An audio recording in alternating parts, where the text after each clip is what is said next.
Cantik betul kan pemandangan kat sini, Aiman? Iyalah, Dewi. Negara kita memang cantik kan, Aiman? Banyak taman tempat bersia-sia seperti ni. Tapi kita kenalah jaga supaya taman yang cantik seperti ini kekal indah.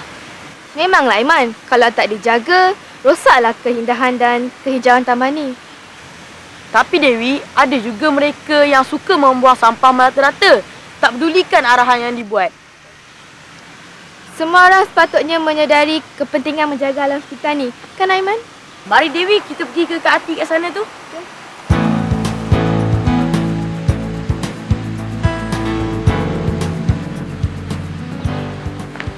Dah siap ambil gambar Kak Ati? Dah ambil dah. Jomlah Kak Ati belanja makan. Okey, jom.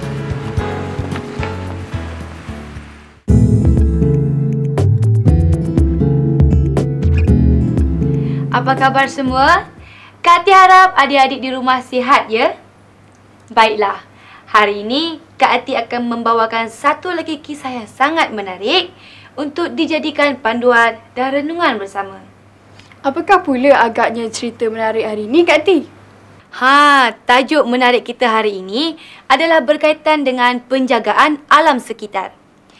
Sekarang, Kak Ati nak tanya Jenny. Siapakah yang bertanggungjawab untuk menjaga alam sekitar? Menjaga alam sekitar menjadi tanggungjawab setiap orang di negara ini. Tugas ini tidak boleh diserahkan kepada kerajaan semata-mata. Kak Ati setuju dengan pendapat Jenny tu. Bagaimanakah pula dengan Aiman? Saya pun setuju dengan pandangan Jenny tu. Kitalah yang harus menjaga keindahan dan kebersihan negara ini.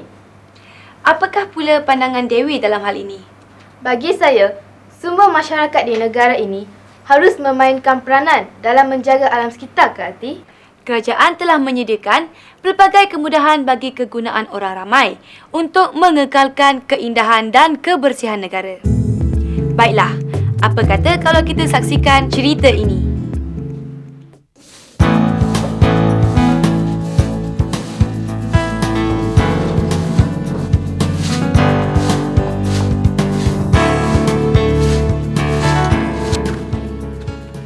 Bagus anak-anak Abah ni. Ringan tangan tolong Abah bersihkan kuasa rumah kita ni.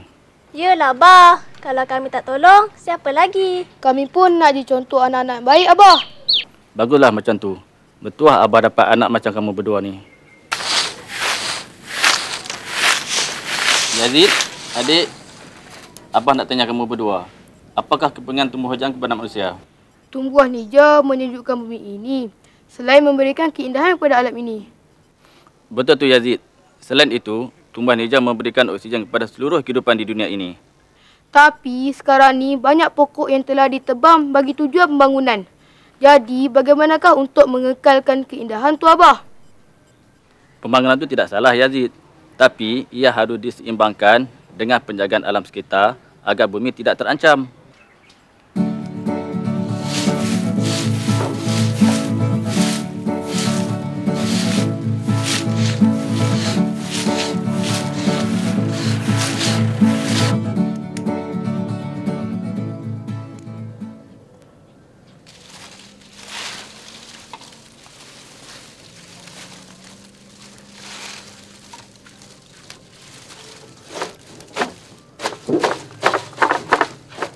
Kenapakah Abah padam api tu? Adik nak bakar sampah tu. Adik, kita tidak boleh membakar sampah secara sesuka hati. Dengan membakar sampah secara terbuka akan mencemarkan kualiti udara. Oh, macam tu. Adik ingat, jika kita bakar sampah dalam kualiti yang sedikit, tak mengapa. Sikit atau banyak, tetap menyebabkan pencemaran udara. Adik ingat tak kes pencemaran yang berlaku baru-baru ini? Ingat, Abah. Masa tu, kita semua kena pakai topeng keselamatan untuk keluar rumah. Itulah kesannya. Bukan itu saja. Ada setengah kawasan yang turut diisytiharkan darurat. Bagaimanakah dengan sampah-sampah ni, Abah? Sampah-sampah ini kita kumpul dan kita tanam di belakang rumah. Dengan cara ini, dapatlah kita mengekalkan keindahan alam ini. Nampaknya hari ini kami dah belajar mengenai kepentingan dan cara-cara menjaga alam sekitar daripada tercemar. Baguslah kalau macam tu. Kita kena ingat, jika alam ini tercemar, seluruh kehidupan turut menerima kesan buruknya. Jadi, untuk mengekalkan kebersihan tersebut, sama-samalah kita menjaga dan mengekalkan keindahannya. Betul tak, Abah? Pandai anak-anak Abah ni. Dahlah, mari kita masuk dalam kita rehat dulu.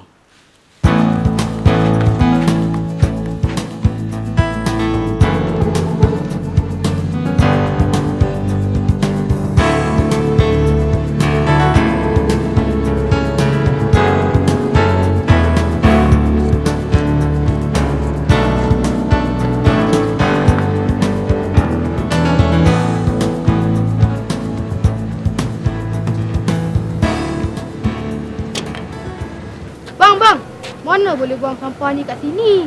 Yalah, sepatutnya abang kena buang sampah kat tong sampah sana tu. Alah, saya nak cepat ni. Kalau nak cepat pun, takkan tak boleh buang sampah kat tong sampah sana tu. Alah, leceh lah. Taman ni kan cantik. Tempat untuk berehat dan beriadah. Tak baik kita kotorkan macam ni. Sini kan ada tukang sapu. Mereka lah patutnya yang kena bersihkan. Kita mesti ada rasa tanggungjawab terhadap alam sekitar. Kita mesti sama-sama jaga taman ini. Yelah, saya minta maaf lah.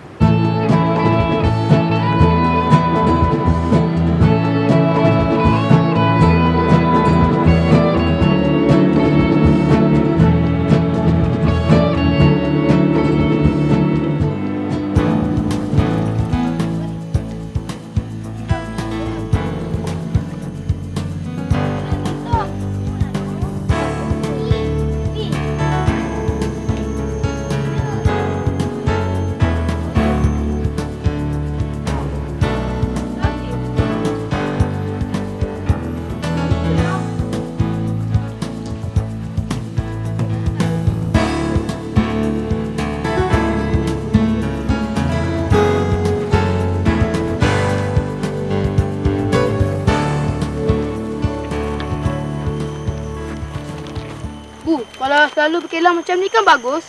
Tanyalah abah kamu tu. Kalau rajin tolong Abah, Abah bawalah kamu berkelah lagi.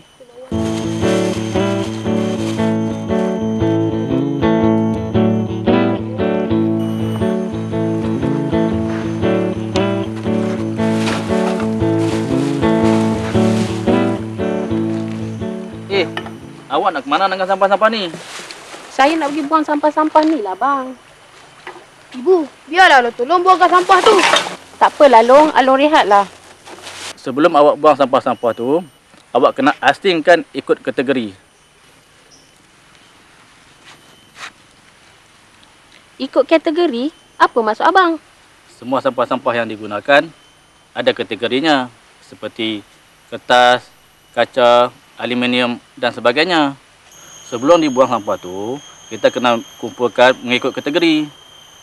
Oh, macam tu ke? Saya sebenarnya dah campurkan ke semua sampah ni lah, bang.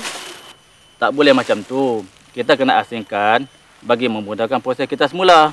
Oh, cikgu adik pun ada menerangkan kepada kami mengenai program kita semula tu.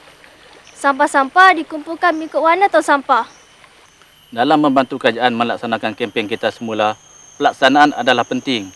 Bukan hanya pandai berkata-kata. Betul tu Abah. Kadang-kadang Along tengok tak ramai yang mengamalkan program kita semula ni. Bagaimanakah caranya Abah? Salah satu caranya Yazid ialah dengan mengunjungi pusat-pusat kita semula. Apabila sampah-sampah tu dah diasingkan, barulah dibawa ke pusat kita semula ni ya Abah. Betul tu. Hal ini bukan saja membantu menjayakan kempen kerajaan, malah membantu memudahkan proses pelepasan sampah. Kalau macam tu, akan berkuranganlah sampah sarap negara kita ni ke Abah? Pandai anak Abah ni. Baiklah, ibu nak minta tolong Along dan adik untuk bantu ibu asingkan sampah-sampah ni. Boleh tak? Boleh Ibu, apa salahnya?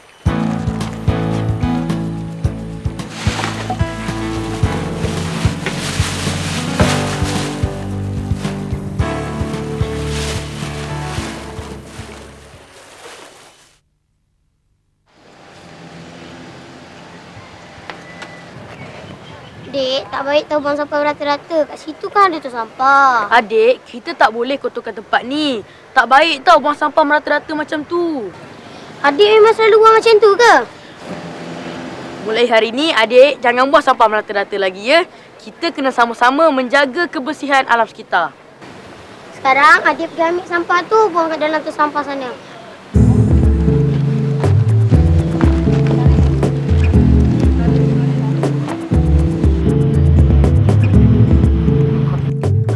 adik-adik dah saksikan tadi bagaimana Encik Mokhtar memberi penerangan mengenai kempen kita semula dan kepentingannya. Bagaimanakah cara untuk menolong kerajaan menjayakan kempen kita semula ini, Kak Ati? Dengan menyebarkan maklumat-maklumat atau faedah mengitar semula bahan-bahan buangan. Jadi, kita perlu memberi maklumat kepada orang ramai terhadap kesan dan akibat yang bakal dihadapi jika tidak mengamalkan kitar semula. Betul tu. Di sini, media massa juga harus memainkan peranan penting bagi menyebarkan kempen-kempen sebegini. Di negara-negara membangun yang lain, mereka sudah lama mengamalkan sistem kitar semula dan mereka mengamalkannya secara konsisten. Oh, macam tu. Jadi, kita juga harus mengamalkan kitar semula ya, Kak Ati? Jika semua mengamalkannya, maka akan berkuranganlah jumlah sampah yang bertimbun-timbun di bumi ini. Jika kita lihat sebarang perkara yang tidak elok, kita mesti berani menegurnya demi kebaikan semua pihak. Untuk mengekalkan keindahan alam ini, kita mesti menjaganya dengan baik dan sempurna. Ya, Kak Ati? Betul tu, Dewi. Selain itu, kita juga perlu mengajak orang ramai untuk sama-sama menyertai program-program penjagaan alam sekitar yang dianjurkan oleh kerajaan. Sekiranya kita tidak mengendahkan program penjagaan alam sekitar, pasti usaha tersebut hanya sia-sia sahaja. Kan, Kak Ati? Betul tu. Jadi, apakah intipati yang boleh Aiman ambil daripada kisah ini? Kita perlu memastikan bumi hijau ini tidak dimusnahkan oleh pencemaran-pencemaran yang dilakukan oleh manusia. Kak Ati setuju dengan pandangan Aiman. Hal ini penting untuk memastikan bukan sahaja generasi kita merasai udara yang segar dan bersih, malah juga untuk generasi yang akan datang. Baiklah, nampaknya kita dah sampai ke penghujung rancangan. Semoga adik-adik mendapat manfaat daripada kisah kita tadi. Kepada adik-adik di rumah, salam sayang daripada kami semua di sini di Remaja hari ini. Bye!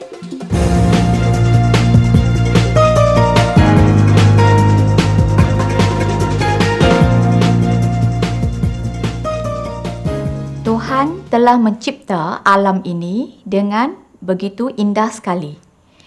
Alam sekitar merupakan kurniaan Tuhan yang amat istimewa dan tidak ternilai. Oleh itu, sewajarnya lah kita sebagai manusia melaksanakan tanggungjawab untuk menjaga alam sekitar dengan baik agar tidak berlaku sebarang kerosakan di muka bumi ini.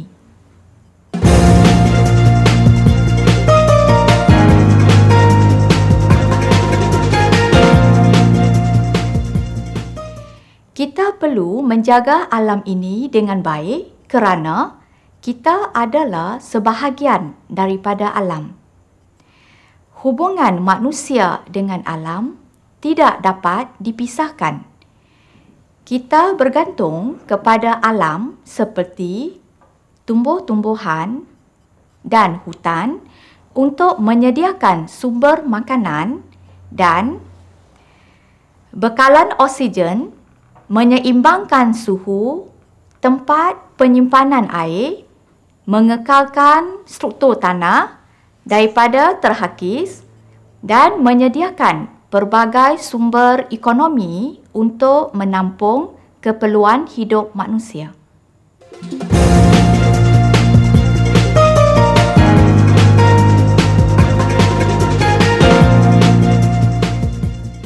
Jadi, sekiranya kita tidak melaksanakan tanggungjawab ini, saya yakin bumi akan tercemar yang akhirnya akan memberi kesan buruk kepada manusia dan alam itu sendiri. Antara contoh kesan pencemaran alam sekitar ialah berlakunya hakisan tanah, penepisan lapisan ozon, kenaikan suhu bumi yang menyebabkan bencana alam seperti banjir dan kemarau. Pencemaran alam juga boleh menjejaskan kesihatan dan mengancam nyawa manusia.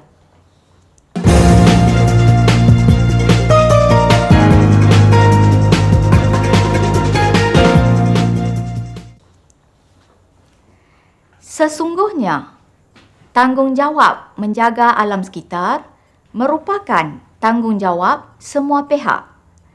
Ini termasuklah remaja sendiri, selain kerajaan dan badan bukan kerajaan. Remaja boleh membantu dalam menjaga alam sekitar. Antaranya, menjaga kebersihan, menghias dan mengindahkan kawasan di dalam dan di luar rumah. Misalnya, dengan membantu ibu bapa membersihkan dan mengemas kawasan rumah seperti mencuci longkang yang tersumbat, menyapu sampah, mengutip daun-daun yang kering, menanam pokok bunga dan sebagainya.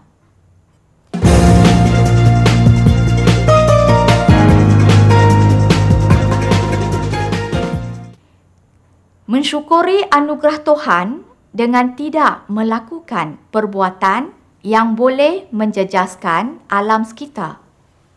Contohnya, tidak boleh membuang sampah di merata-rata tempat, tidak boleh melakukan pembakaran terbuka atau pembakaran sesuka hati. Kegiatan-kegiatan ini akan menjejaskan alam sekitar.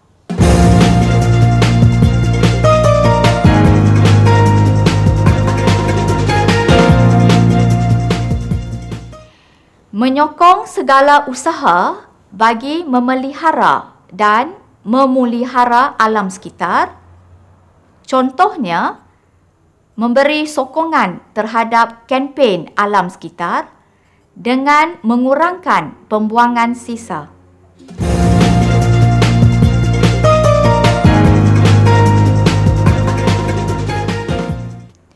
Seterusnya, menyokong usaha pelbagai pihak dalam membantu merawat atau mencegah alam ini daripada terus tercemar dengan cara menyebarkan maklumat atau faedah program penjagaan alam sekitar yang dijalankan.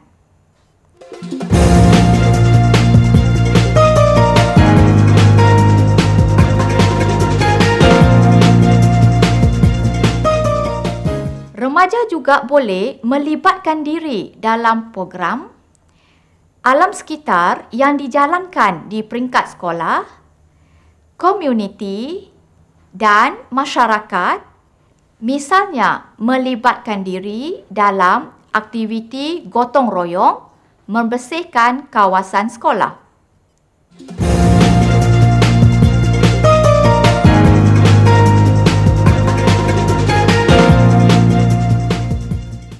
Memberi nasihat dan teguran kepada rakan-rakan yang melakukan kegiatan mencemarkan alam sekitar supaya tidak mengulangi perbuatan tersebut.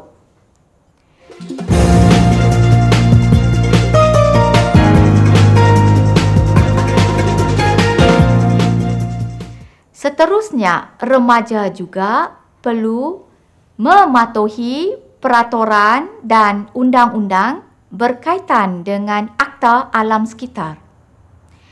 Oleh itu, sekiranya remaja ternampak kegiatan yang menjejaskan alam sekitar seperti pembuangan toksik yang berbahaya di sungai, pembakaran terbuka, remaja boleh melaporkan kepada pihak yang berkuasa agar tindakan boleh diambil terhadap mereka.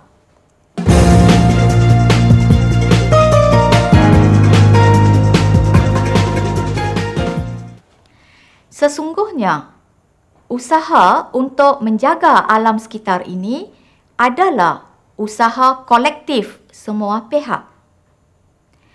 Walaupun kerajaan dan badan bukan kerajaan memainkan peranan untuk memelihara alam ini, namun usaha ini perlu disokong oleh setiap warga negara. Jika kita tidak melaksanakan tanggungjawab ini, pasti generasi akan datang akan hidup dalam suasana persekitaran yang tidak sihat. Jadikanlah alam sebagai teman manusia yang paling akrab. Sayangilah alam sekitar.